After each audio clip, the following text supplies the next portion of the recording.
Salut, je m'appelle Rachel et j'ai 15 ans. Peu importe la situation, je dis toujours la vérité. Je te jure, je le fais pas pour être méchante, mais parce que c'est la bonne chose à faire. Quelqu'un doit rester vrai là où le reste du monde se noie dans les mensonges. C'est ce qui me rend unique. Tout a commencé quand j'étais petite. J'avais un idole, un blogueur appelé Bob le franc-parleur. Dans ses vidéos, il exposait toutes sortes d'escrocs et de menteurs. J'étais collée à l'écran et je regardais sa chaîne du lever au coucher de soleil. Aujourd'hui, je vais te dire la vérité sur un autre menteur qui se fait de l'argent en arnaquant les plus naïfs. Mes parents m'ont dit que c'était cool d'être honnête. Je ne mens jamais, sois toujours toi-même. Maman a hoché la tête et elle a ajouté quelque chose sur la morale et la confiance. Pendant ce temps-là, mon frère Brian grommelait toujours. Parfois c'est nécessaire de mentir, la vie n'est pas si simple. Brian, mais qu'est-ce que t'apprends à ta sœur? Puis un jour il s'est passé quelque chose d'incroyable. J'ai rencontré Bob, il a fait une fan meet et mes parents m'y ont emmené. N'aie jamais peur de dire la vérité, il faut exposer les menteurs.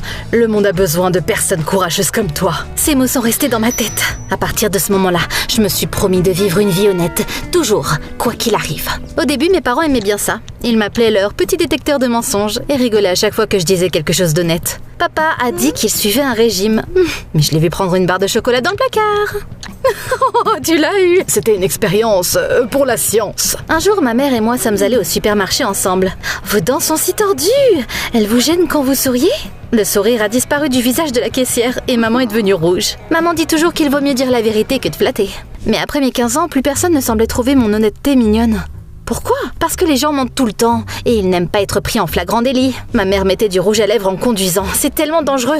On a failli écraser un sans-abri. Mon prof d'histoire a regardé maman qui avait l'air d'avoir été électrocutée. Pourquoi elle était surprise? Si je n'avais rien dit, ça n'aurait pas été mieux que de mentir. D'ailleurs, mon père a dit quelquefois qu'il était malade à son patron. Mais en réalité, il était parti jouer au golf. Eh bien, je voulais juste me détendre. Mais pourquoi je mentirais? Pourquoi mettre les autres à l'aise? Désolée, mais non. Ça a énervé mes parents. Arrête de tout dévoiler en public! Tu nous fous la honte! C'est pas bien, sœurette. Un jour, j'ai fait un rêve étrange. Dans ce rêve, ma mère, mon père et mon frère étaient chauves. Maman a attrapé une paire de ciseaux et elle m'a coupé les cheveux en criant que je devrais être comme tout le monde. Je me suis réveillée et j'ai réalisé que c'était ma plus grande peur. Me perdre, devenir l'une d'entre eux, une menteuse.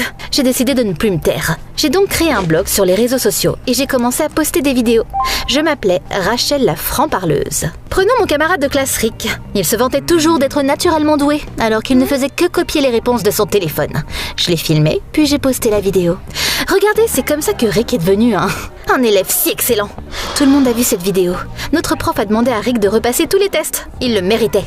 Ensuite, j'ai exposé notre prof de chimie. Elle donnait les meilleures notes à ses élèves préférés, même quand ils rendaient des copies vides. J'ai comparé les notes de chacun dans les feuilles de calcul et j'ai trouvé un tas d'incohérences. Ensuite, j'ai fait une vidéo dessus. Vous ne trouvez pas que c'est injuste, pour le moins que l'on puisse dire? Le directeur a appelé le prof dans son bureau.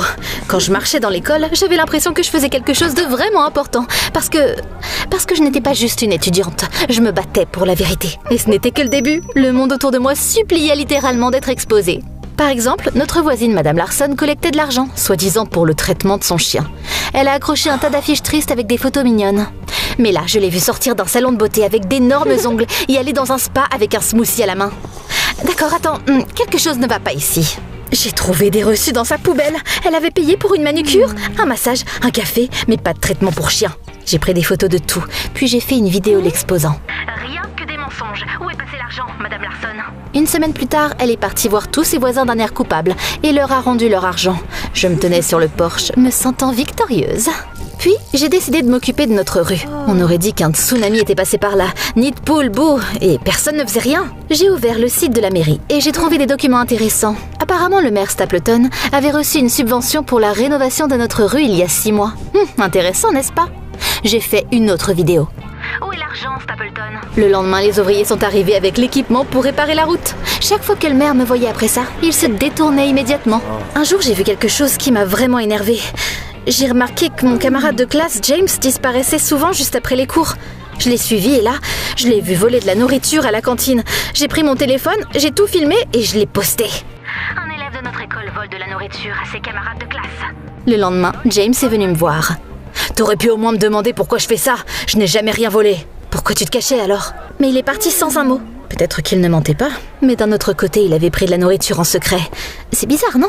L'atmosphère à la maison a aussi changé avec le temps. J'avais l'impression que mes parents marchaient sur la pointe des pieds autour de moi. Ils avaient l'habitude de parler ouvertement de leur journée pendant le dîner, mais maintenant, il n'y avait plus que le silence. Tu ne nous filmes pas là, si? Maman a arrêté de me dire quoi que ce soit de personnel.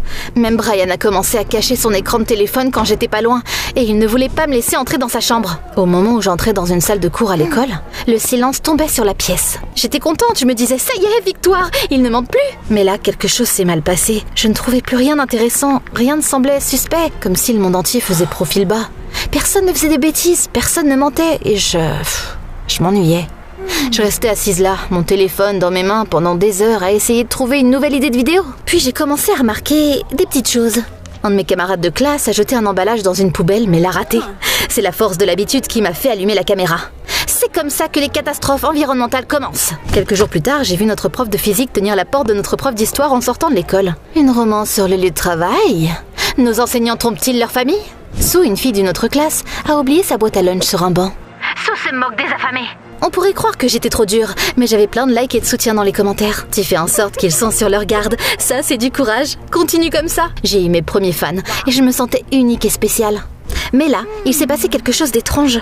J'ai remarqué que ma famille cachait aussi quelque chose. D'abord, j'ai vu mon père debout près de sa voiture avec une femme que je connaissais pas. C'est quoi ça ? Elle montrait quelque chose à mon père sur son téléphone et ils ont rigolé. Je me demandais s'ils n'étaient que des collègues ou quelque chose de plus. Puis Brian a ramené une nouvelle console de jeux vidéo à la maison. Il avait dit qu'il économisait, mais je savais qu'il n'avait pas ce genre de somme. C'est suspect. Je les ai regardés et j'ai vite compris ce qui se passait. Papa trompait maman avec une collègue. J'ai lu ses SMS. Il avait dit à maman qu'il était coincé dans une réunion alors qu'en réalité, il était avec cette femme dans un café. Brian volait de l'argent dans le coffre-fort de la famille. Il s'achetait toutes sortes de choses chères. Et il disait à nos parents qu'il les avait eues à prix réduit ou en cadeau de la part d'amis. Mais c'était pas tout. Il s'est avéré que ma mère voyait un thérapeute depuis des mois, en cachette. Elle utilisait l'argent mis de côté pour mes études pour payer les sessions. J'étais bouleversée, c'est le moins qu'on puisse dire. Pourquoi elle utilisait l'argent de mes études? J'étais furieuse. Pendant des années, ils m'ont dit que j'étais trop dure, disant que j'étais allée trop loin avec mes investigations. Maintenant, je comprenais qu'ils étaient tous des menteurs, tous les trois. Je me suis enfermée dans ma chambre et j'ai filmé une vidéo les exposant tous. J'ai parlé de papa et de ses réunions d'affaires, de mon frère et du coffre-fort, de maman et de son thérapeute. J'étais sur le point de cliquer sur publier quand quelque chose d'étrange s'est produit. Mon blog avait été piraté. Quelqu'un avait changé mon identifiant et mon mot de passe et j'avais perdu l'accès à mon compte. Quoi? Mais il se passe quoi? Puis une nouvelle vidéo est apparue sur mon blog. Sauf que maintenant, elle parlait de moi. La personne dans la vidéo disait que je me battais pas pour la vérité, mais que j'étais une menteuse qui utilisait ses soi-disant enquêtes pour la célébrité. Dans sa vidéo sur la route, Rachel a menti, disant que le maire s'était acheté une nouvelle Mercedes alors qu'il ne l'avait louée que pour le week-end. Quoi? Elle a dit à ses abonnés qu'elle avait tous les reçus, mais ce n'était que des spéculations et des rumeurs. Je me suis figée, j'ai eu des frissons dans le dos. Le pire, c'est que tout ce qu'il disait était vrai. Des dizaines de commentaires en colère sont apparus sous la vidéo de mon voleur de blog. Rachel, t'es comme tout le monde, quelle hypocrite, tu fais honte aux autres, mais t'es aussi une menteuse. Mes fans se sont transformés en haters en quelques heures. Tout le monde à l'école m'a tourné le dos. Personne ne s'est plus assis à côté de moi. Personne ne me disait bonjour. Je me sentais vide. Tout ce pourquoi j'avais travaillé avait été effacé. Qu'est-ce que j'étais censée faire maintenant ? Étais-je une héroïne ou juste une fille qui pensait qu'elle savait mieux que les autres, mais qui en fait ne faisait que causer des ennuis ? Puis, j'ai décidé de découvrir qui avait piraté mon blog. J'ai fait une liste de tous ceux que j'avais exposés. D'abord, j'ai coincé mon professeur de physique. Je sais que c'était vous m'avez piégée. Il m'a regardé comme si j'étais folle. Il a dit qu'il ne savait même pas comment monter des vidéos et il a dit qu'il n'avait aucune idée de ce dont je parlais. Ensuite, je suis allée voir Madame Larson. Admettez-le, c'était vous, pas vrai? Ne mentez pas ou je parlerai de vos messages à tout le monde. J'ai rendu tout l'argent, pourquoi tu m'embêtes encore? C'était pas elle non plus. Tout le monde semblait me détester, mais personne ne m'a avoué m'avoir exposée. Ou peut-être qu'il ne voulait juste pas l'admettre. Puis un jour, l'impensable est arrivé. Je rentrais à la maison après l'école quand j'ai vu Bob le franc-parleur, mon héros et idole, être menotté et emmené par la police, en plein milieu de la rue. Les gens le filmaient et criaient quelque chose. Quand je suis rentrée à la maison, j'ai mis les infos. Il s'est avéré que Bob faisait chanter les gens. Il menaçait de les exposer s'ils ne les payaient pas. Certains payaient et Bob ne publiait rien. Mais certains ont refusé et Bob a révélé leurs secrets. Certains d'entre eux étaient des mensonges. En lisant ça, j'avais l'impression que mon monde s'effondrait. Je l'admirais, je voulais être comme lui. Peut-être que je l'étais déjà. Suis-je meilleure que lui? J'ai dénoncé tout le monde, je me suis fourrée dans les affaires des autres et j'ai présenté mes suppositions comme la vérité sans rien vérifier. Qu'est-ce que j'avais vraiment accompli? Je voulais changer le monde et je croyais que la vérité était plus importante que toute autre chose. Mais je me suis perdue. Je me suis excusée auprès de tous ceux que j'avais blessés. Le maire, Sue, Rick, Madame Larsen.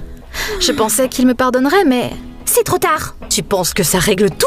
Tu Tu n'es désolée que parce que tu t'es fait prendre. Je pensais que si j'étais complètement honnête, les gens apprécieraient. Mais il s'est avéré qu'apprendre de tes erreurs ne veut pas dire qu'on te pardonne. J'étais assise, seule dans la cour de l'école, et je regardais mon écran de téléphone.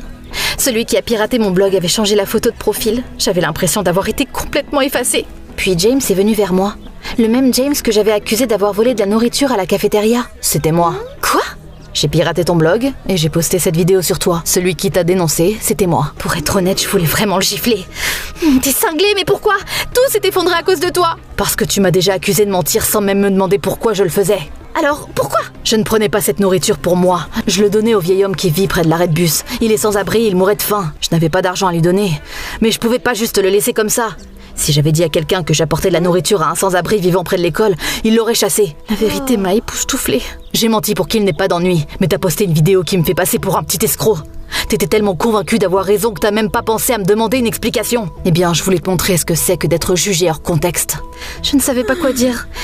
Il y avait tellement de choses que je ressentais. De la colère, de la rancœur, de la honte, de la culpabilité. Je voulais crier sur James, mais je l'ai pas fait. Pour être honnête, il avait raison. Je suis désolée, je ne pensais vraiment pas... Je voulais exposer tout le monde, mais je ne cherchais pas assez la vérité et des personnes en ont souffert. Tu n'es pas complètement mauvaise, t'as juste oublié pourquoi tu te battais. Pour une raison ou une autre, ces mots sont restés dans ma tête. C'est comme si j'avais enfin trouvé la vérité que je cherchais depuis le début. Mais James ne s'est pas arrêté là. Il a fait une autre vidéo sur moi et elle était différente cette fois. Il n'avait plus l'air en colère. Rachel a changé. Elle a réalisé qu'elle avait tort. Et elle veut s'excuser auprès de tous ceux qu'elle a blessés. Elle essaie de changer. Il l'a posté sur mon blog et il m'a donné le nouveau mot de passe. Je m'attendais pas à ce qui allait se passer ensuite, mais des dizaines de nouveaux commentaires sont apparus sous la vidéo. D'accord, je vois que tu as changé, je te pardonne. J'étais en colère contre toi, mais c'est clair que tu tiens à la vérité. Certaines personnes ont écrit qu'elles me comprenaient. Certains ont dit qu'ils avaient aussi fait des erreurs. Certains ont juste commenté en emoji cœur.